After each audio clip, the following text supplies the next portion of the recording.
Today I'll be teaching you guys how we guys can reply to a message on your Instagram messages. It's pretty simple. So if you have received any messages on your Instagram, it's going to show you a little notification. As you guys can see on my top right corner, it's showing me message.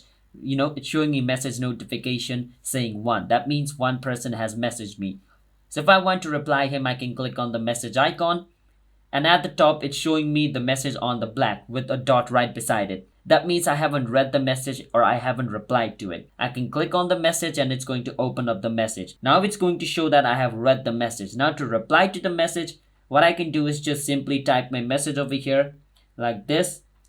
Or what I can do is just like hold on the message and click on reply so I can specifically reply to that message. So this is it, and I click on send and it's going to send a reply to that specific message. So yeah, that is how we guys can reply in Instagram message. It's that simple. So if you guys found our video helpful or are confused on any part, you can ask me in the comment. I'll be glad to help you. So I will see you guys in my next future one step video. See you guys next time. Bye bye.